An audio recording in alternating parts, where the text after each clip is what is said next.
En esta oportunidad trataremos la resolución de un segundo ejercicio sobre diferencia de potencial eléctrico. En la siguiente figura se muestran cuatro líneas equipotenciales en una región del espacio. Parte A. Si un electrón se desplaza del punto A al punto B, determine la variación de energía potencial eléctrica. Para determinar la variación de la energía potencial eléctrica entre los puntos A y B, podemos utilizar la ecuación que aparece en pantalla. Despejando dicha ecuación, para averiguar la variación de la energía potencial eléctrica entre A y B, tenemos que conocer la diferencia de potencial eléctrico entre los puntos A y B. La diferencia de potencial eléctrico entre los puntos A y B es igual al potencial eléctrico en el punto B menos el potencial eléctrico en el punto A. El punto B está en la línea equipotencial menos 6,0 voltios y el punto A está en la línea equipotencial menos 3,0 voltios. Entonces, la diferencia de potencial eléctrico entre los puntos A y B es menos 6,0 voltios menos 3,0 voltios, siendo la diferencia de potencial eléctrico entre A y B menos 3,0 voltios. Ahora que tenemos el valor de la diferencia de potencial eléctrico entre A y B, y sabiendo que la carga de un electrón es de menos 1,6 por 10 a la menos 19 coulomb, realizando esta operación obtenemos la variación de la energía potencial eléctrica entre los puntos A y B. Parte B. Si un protón se desplaza del punto A al punto C, determine la variación de energía potencial eléctrica. Para determinar la variación de la energía potencial eléctrica entre A y C, debemos conocer la diferencia de potencial eléctrico entre los puntos A y C. La diferencia de potencial eléctrico entre los puntos A y C es igual al potencial eléctrico en el punto C menos el potencial eléctrico en el punto A. El punto C está en la línea equipotencial 3,0 voltios y el punto A está en la línea equipotencial menos 3,0 voltios.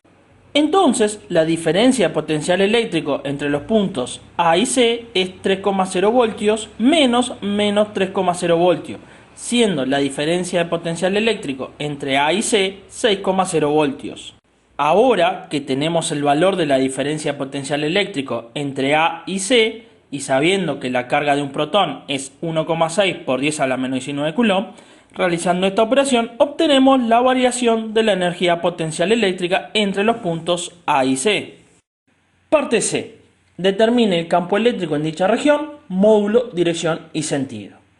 Como se ha visto en un video anterior, las líneas de campo eléctrico son perpendiculares a las líneas equipotenciales y el sentido de las líneas equipotenciales es hacia donde decrece el potencial eléctrico.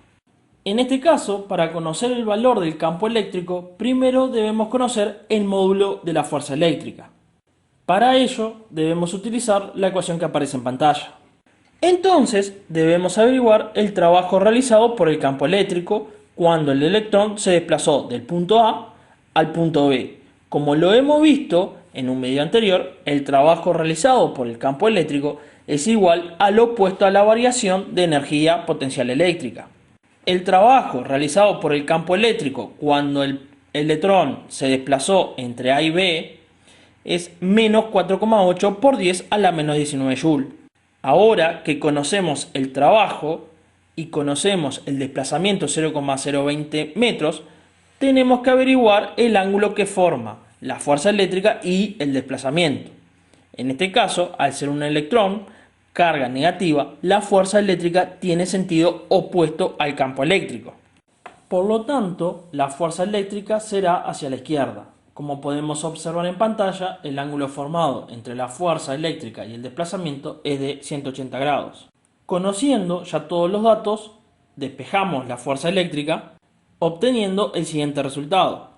Ahora que conocemos el valor de la fuerza eléctrica que actúa sobre el electrón, podemos calcular el módulo del campo eléctrico, utilizando la siguiente ecuación. El valor del campo eléctrico es 1,5 por 10 a la 2 Nm/Coulomb. De esta manera hemos determinado el campo eléctrico en su totalidad. Antes de finalizar el video, me gustaría aclarar que para resolver esta parte del ejercicio también se podría haber utilizado otro camino. Ahora sí, hemos llegado al final del video, esperando que se haya entendido. Hasta la próxima.